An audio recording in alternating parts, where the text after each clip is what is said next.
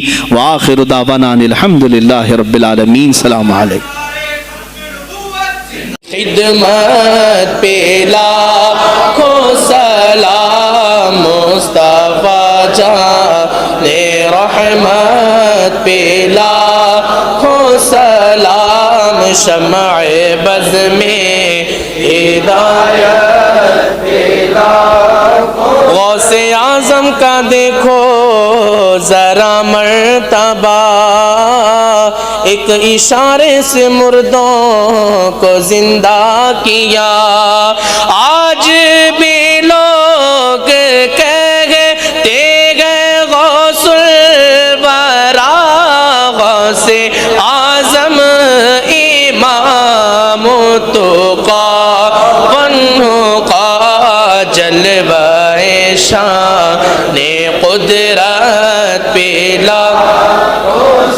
کاش محشر میں جب ان کی آمد ہو اور بھیجے سب ان کی شوکت پہ لاکھوں سلام، مجھ سے خدمت کے قدسی کا ہے ہر رضا، مجھ سے خدمت کے قدسی کا ہے ہر رضا، مصطفیٰ جان رحمت پہ لاکھوں سلام، شمع بز میں ہدایت پہ لاکھوں، وہ رضا حضرت برنی کے شان ڈال دی قلب میں عظمت مصطفیٰ، جس کا سنی مناتے ہیں یوم رضا، اس امام اہل سنت پہ لاکھوں سلام، مصطفیٰ جان رحمت پہ لاکھوں سلام، شمع بز میں ہدایت پہ لاکھوں سلام، لا شرف النبی الاکرم محمد المصطفیٰ صلی اللہ علیہ وسلم وآلہ واصحابہ واولیاء ملتہ وجميع المسلمین والمسلمات الکرام۔ الفاتحہ۔